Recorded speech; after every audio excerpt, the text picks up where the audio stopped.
Salut à tous, j'espère que vous allez bien. Retour de la Liga les amis, retour du Barça, ça faisait un bail. Avant match, Bilbao-Barça, c'est parti.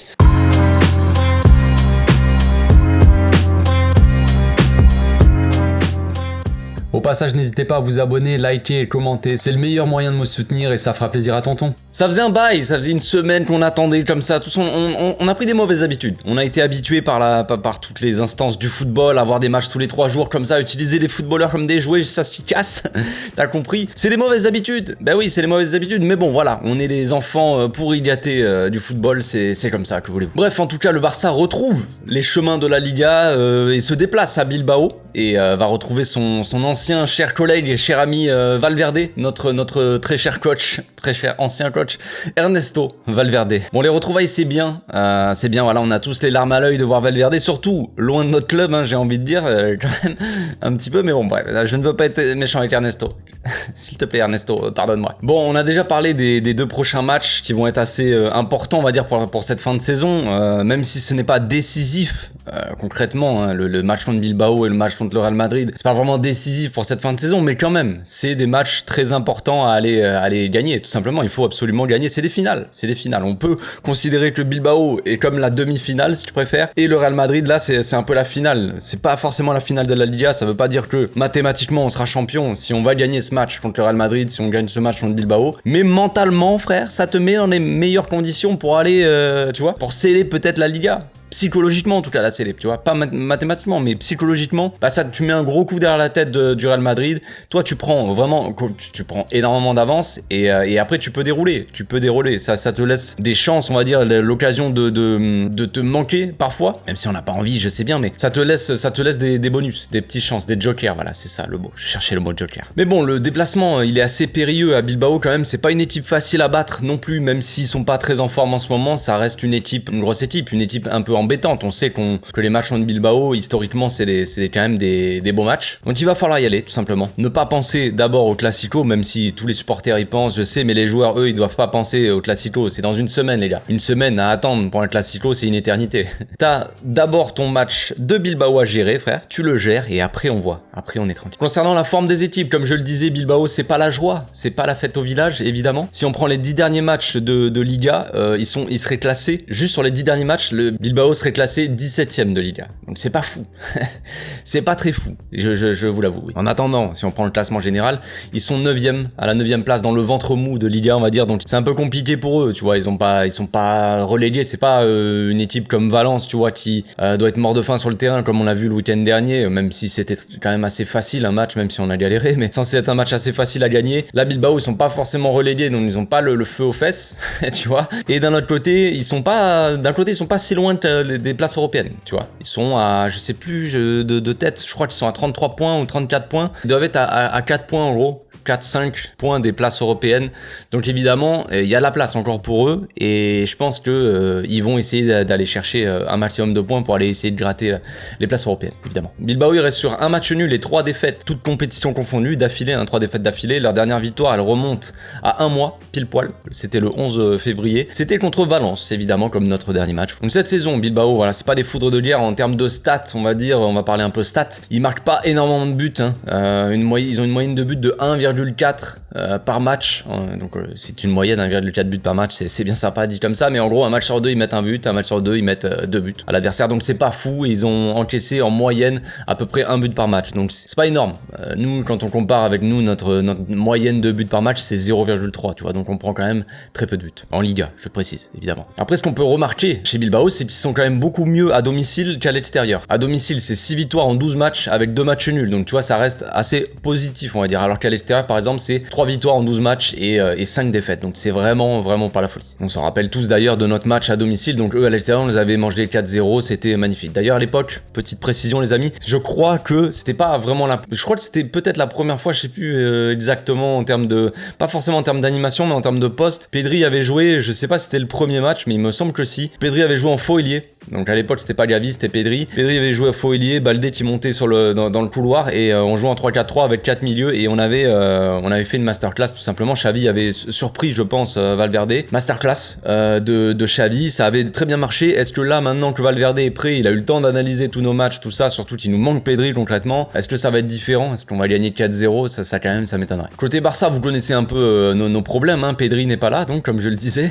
Non mais en gros on gagne nos matchs de Liga la plupart du temps, hein. Liga je précise, mais sur des petits scores. Sur des petits scores. Les derniers matchs, on peut pas dire qu'on a fait des matchs incroyables en termes offensifs, quoi. Question animation, tout ça, il y a quand même pas mal de problèmes. Le manque de joueurs, le manque de nos joueurs offensifs n'aide pas évidemment, mais bon, on attend quand même plus des autres évidemment. Là il y a le retour de Lewandowski, ça c'est pas mal, hein. J'ai pas précisé mais Bilbao ils ont quand même pas mal d'absents, ils ont énormément d'absents. Déjà ils ont un de leurs meilleurs joueurs qui est absent, c'est Sunset, qui a pris un rouge dans le dernier match. Je crois qu'ils n'ont pas leur gardien non plus. Il y a pas mal de joueurs qui sont incertains. Ils ont pas mal d'absents à Bilbao, donc c'est pas la folie chez eux non plus. Donc ça c'est quelque chose de positif on va dire pour nous. Donc comme je le disais, manque de créativité, manque de fluidité dans l'animation, tout ça ça manque un petit peu. Là il y a le retour de Lewandowski, donc ça va faire du bien quand même, mine de rien cette attaque, même si Lewandowski fait une deuxième partie de saison un peu plus compliquée, ça reste Lewandowski, donc ça peut, on se souvient bien au match aller, il avait quand même fusillé le gardien, mais on attend un grand Lewandowski, on attend le retour voilà de Lewandowski, mais dans tous les cas ça va faire du bien à cette attaque d'avoir un poids vraiment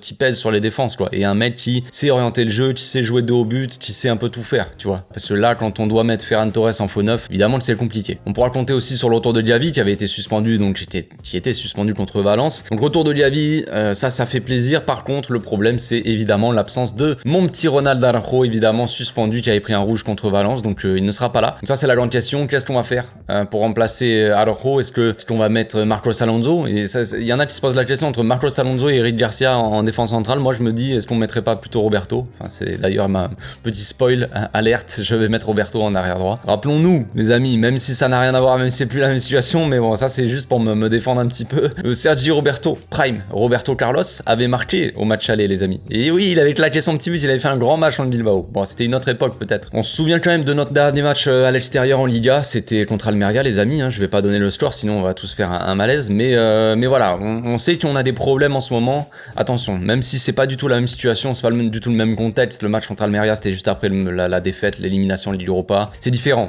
on va pas attendre un match pareil, mais on sait que les matchs à l'extérieur récemment sont un peu compliqués. Mis à part la victoire 1-0, mais qui était de toute façon compliquée contre le Real Madrid, donc en Coupe d'Espagne, à l'extérieur, c'est une victoire très compliquée contre le Real où on avait posé le bus concrètement, une défaite contre Almeria 1-0 et une défaite contre Manchester United 2-1. Donc autant dire que nos derniers matchs à l'extérieur, c'est quand même assez compliqué, toute compétition confondue. Mais comme je l'ai dit, maintenant la motivation elle est claire, il n'y a plus de manque de motivation de quoi que ce soit. Là, tous les matchs c'est des finales, c'est quasiment le sprint final maintenant, même si on est loin de la fin de saison, même si c'est pas il reste quand même un nombre de matchs assez important. Faut absolument gagner ces deux matchs là avant la trêve et revenir avec la trêve comme ça pour pouvoir enchaîner et mentalement être dans des bonnes conditions pour pouvoir se la couler tous presque, j'ai envie de dire. Donc on va passer maintenant à la composition d'équipe les amis, donc sans surprise au gardien Ter Stegen évidemment, comme je l'ai dit tout à l'heure, Sergi Roberto à droite, Koundé, Christensen dans l'axe et mon petit Alejandro Baldé à gauche évidemment. Pas évident de remplacer Araujo évidemment, Marcos Alonso il enchaîne bien, il fait des bons matchs dernièrement je trouve, on le voit à l'entraînement c'est bien, il met des reprises de volée en lucarne là sous la barre, c'est sympa de sa part. Après voilà, c'est question d'animation, question de profil quoi. Koundé à droite, moi en fait le problème c'est que Koundé en ce moment il est assez, je le sens fatigué, ça fait déjà un bon moment qu'on le sent fatigué, mais il enchaîne un peu les bourdes. Dernière bourde en date où à cause de ça Araujo se prend un rouge et est obligé de faire une faute en tant que dernier défenseur. Compliqué les matchs de Koundé. Là, ça va peut-être lui faire du bien de jouer dans l'axe, tout simplement. On l'avait vu contre le Real Madrid où il a joué dans l'axe, il avait fait un bon match. Pourtant, au final, il sort des matchs assez compliqués contre Manchester United, tout ça. Match un peu compliqué pour lui sur la droite, mais dans l'axe, il peut être intéressant. On va voir peut-être que ça va le conforter, le mettre dans des bonnes conditions, même s'il n'est pas très en forme. Peut-être qu'il peut quand même sortir un très grand match en étant dans l'axe, plus que sur le côté droit. C'est pour ça que je préfère mettre Koundé dans l'axe avec Christensen et Roberto avec un profil un peu plus offensif que Koundé sur la droite, comme ça Roberto pourra un peu se projeter aussi vers l'avant. Si on sait, Kessié va sûrement jouer au milieu. Kessié n'est pas obligé de se projeter vers l'avant, de jouer trop haut, on va dire à la limite, même si généralement c'est ce que Xavi lui demande, mais si t'as Roberto on va dire à droite et que t'as Kessié au milieu qui joue sur la droite, ben Roberto il peut se projeter un peu plus haut, tu vois, sachant que Rafinha, ça sera sûrement Rafinha sur le côté droit, qui va sûrement rentrer dans l'axe ou qui peut rentrer dans l'axe. place, Roberto qui prend l'aile, t'as compris. Ça peut être intéressant, ce jeu-là. Donc au milieu maintenant, sans surprise, hein, Busquets, Frenkie, Kessié, classique, j'ai envie de dire en l'absence de Pedri, ça sera ça. Je veux dire voilà, Frenkie et Busquets en double pivot, ça fonctionne très bien cette saison, on le sait très bien. Va falloir que Busquets s'y revienne un peu parce que là dernièrement il était revenu de blessure, tout ça, qu'il prenne un peu le rythme aussi, mais là avec un match toutes les semaines, normalement ça devrait le faire. Frenkie il était sorti aussi avec des gènes à la mi-temps contre Valence, je crois, si je me trompe pas. C'était compliqué. Attention évidemment à Frenkie, je pense qu'il a pu se reposer, je pense qu'il y avait rien de spécial, c'est une sorte de peut-être de surcharge, tu vois, un truc comme ça, d'effort, de trucs musculaires là. Donc je pense qu'avec une semaine de repos, il a pu se mettre bien. Là j'attends un grand Frenkie, il y aura besoin de toute façon d'un grand Frenkie pour aller remporter ce match aussi. Pour finir en attaque, Rafinha à droite, Lewandowski dans l'axe et Gavi à gauche, évidemment en faux ailier. Donc on jouera en 3-4-3, vous l'avez bien compris, 3-2-2-3 avec deux milieux offensifs qui sont peut-être Kessié et Gavi, un double pivot Frenkie Busquets. Comme je l'ai dit, Sergio Roberto peut jouer en troisième défenseur, mais quand il peut se projeter aussi, pourquoi pas une projection de Sergio Roberto sur l'aile droite pendant que Kessié joue un peu plus bas à la limite au poste, parce qu'on l'a vu à certains matchs, c'était contre Manchester United je crois. Kessié était au marquage de Weghorst, si je me trompe pas, et il jouait quasiment en latéral gauche le Kessié. Donc à la limite là il peut jouer dans un rôle un peu plus défensif, tu vois, dans l'animation comme je le disais. Si je vais prendre le tableau, je vais pas me casser la tête plus longtemps. Le petit tableau donc, Roberto, Koundé, Christensen, Balde, Busquets, Kessié, Frenkie, Gavi, Lewandowski, Rafinha. Donc en phase offensive, on sera à peu près, je dirais comme ça, hop.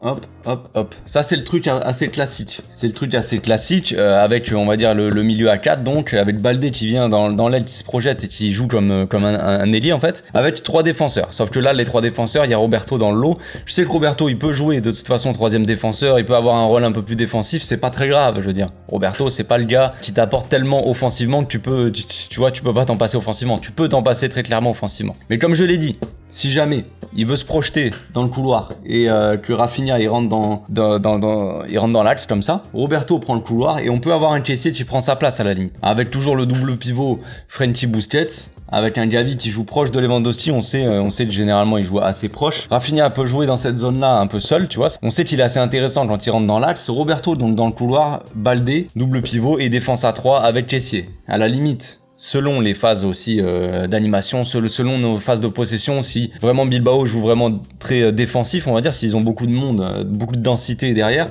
on peut jouer comme ça aussi. Avec les 2 défenseurs, Koundé, Christensen, avec un Kessié qui est là au milieu avec Busquets, et Frenkie qui est un peu plus vif, peut-être qui peut se projeter. Busquets qui joue long, qui oriente le jeu, Kessié qui est là en soutien au cas où pour se rendre disponible, pour proposer des solutions tout simplement, ou pour couvrir les espaces si jamais il y a une contre-attaque et pour faire du pressing, tout ça. Voilà pour mon animation et ma composition d'équipe. Dites-moi ce que vous en pensez dans les commentaires. Moi je pense qu'on est pas trop mal. Comme je l'ai dit, voilà, en l'absence d'Araujo, faut faire des choix. Soit on met Marcos Alonso, soit on met Eric Garcia, soit on met Roberto. De toute façon, il n'y a pas 50 solutions non plus. Celle-là me paraît plutôt pas mal. Je pense que Roberto doit jouer en tant que latéral, clairement. Je veux dire, après j'ai pas donné il y a une autre solution, hein. Roberto peut jouer aussi milieu et Kessié peut jouer plus haut, mais si Rafinha colle l'aile, tu vois, et Kessié peut jouer dans le demi-espace. Bref, j'en ai pas parlé, mais on s'en fout complètement. Allez. Voilà, c'est tout pour aujourd'hui. Je pense que j'ai fait le tour, les amis. On se retrouve demain pour l'avant-match en live. Je serai en live sur YouTube 1 heure avant le match. Et puis après pour le débrief, hein, on espère une victoire, les amis. Comme je l'ai dit, c'est une demi-finale, une finale quasiment. Tous les matchs sont des finales. Il faut absolument gagner ce match, absolument remporter les 3 points. J'ai presque envie de dire peu importe la manière, vu nos derniers matchs, mais quand même, j'espère quand même voir un très beau match. Ça fait plaisir. Donc on se retrouve demain. D'ici là, portez-vous bien, passez une très bonne journée. Ciao.